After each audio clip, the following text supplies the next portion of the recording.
İnne lillahi ve inne ileyhi raciun. İnna lillahi ve inna ileyhi raciun. Rabbena yetekabbel şuhada ya Rabbi. Öncelikle taziye dileklerimizi ve sabrı cemil dileklerimizi iletmek istiyorum. أريد أن أرسل رسالة التعزية إلى أخي والأخ المجاهد الأستاذ إسماعيل أبو هنية وأسأل الله تبارك وتعالى أن يوفر عليكم الصبر. اللهم آمين. اللهم آمين. أكرمكم الله وبارك الله فيكم. ونسأل الله أن يتقبل الشهداء يا رب العالمين. İnşallah Rabbim kardeşleri ve çocukları da inşallah kendileri indinde şehitlerden kabul eder. Amin inşallah. Allah-u Teala şehadetlerini mübarek eylesin. فيهم وتقبلهم من الشهداء إن شاء الله أستاذ إسماعيل. اللهم آمين. جزاكم الله خيرا ونشكركم على هذا الاتصال. Allah-u Teala şehitlerin kanının bereketiyle inşallah Mescid-i Aksa'nın hürriyetine giden yolu kısaltsın Allah'ın izniyle. الله دماء هؤلاء الشهداء سيقصر الطريق بشكل كامل بإذن الله في تحرير المسجد الأقصى. بإذن الله تعالى. والله هذا يعني يقيننا بالله وأملنا أن هذه الدماء إن شاء الله لن تضيع إن شاء الله. Diyor inşallah bu kanlar boşuna akmayacak. Sizin de ifade ettiğiniz gibi Allah'ın izniyle Kudüs'ün özgürlüğünü daha da çok yakınlaştıracak Allah'ın izniyle. İnşallah en azizlerini ve canlarını feda etmeye hazır bir milleti mağlup edecek hiç kimse yoktur. İnşallah Mescid-i Aksa hürriyetine kavuşacaktır. Bu sadece bir zaman meselesidir. Olup olmayacağı tartışmasızdır.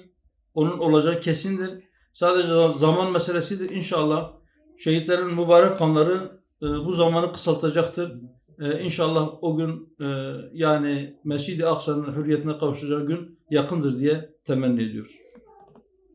ونسأل الله تبارك وتعالى أن يكون هذه الدماء إن شاء الله يكون تحرير وسببا لتحرير المسجد الأقصى في أقرب الوقت ونحن نعلم أن يقينا أن هذه الدماء لن يذهب سدى ويكون سببا إن شاء الله لتحرير المسجد الأقصى فقط هو فترة ومرحلة لابد أن نمر به وإن شاء الله بعد هذه المرحلة سيكون هناك تحرير بإذن الله بسبب هذه الدماء الطاهرة.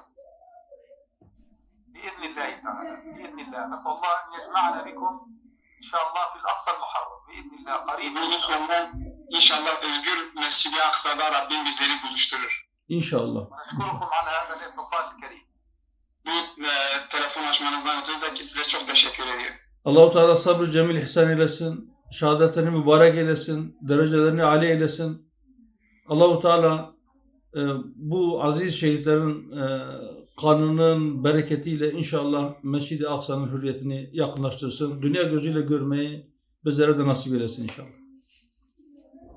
وفي الأخير نسأل الله تبارك وتعالى أن يتقبلهم من الشهداء وأن يجعل دماءهم طريقا لتحرير المسجد الأقصى وأن يوفركم الصبر في هذا الطريق ونسأل الله تبارك وتعالى أن نلتقي في ساحات المسجد الأقصى المبارك.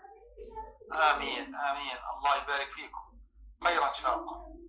İnşallah oradaki diğer bütün dostlara da selamlarımızı, dualarımızı ve bayram tebriklerimizi iletin lütfen. وكذلك بلغوا سلامنا وتحياتنا الإخوة الموجودين في قيادة الحركة وخاصة لشخصكم المبارك. سلمكم الله وإن شاء الله يصل سلامكم ودعائكم وأكرمكم الله وبارك الله. Selamınızı da dualarınızı da inşallah iletiriz. Rabbim sizlerden razı olsun. بلغوا سلامنا وتحياتنا للجميع من حولكم. Aynı şekilde siz de partideki kardeşlere, abilere selamlarımızı iletin inşallah. Aleyna ve aleyküm selam ve rahmetullahi ve berekatuhu. في أمان الله إن شاء الله. في أمان الله. Fi emanillah. Esselamu aleyküm ve rahmetullah. وعليكم السلام ورحمة الله وبركاته.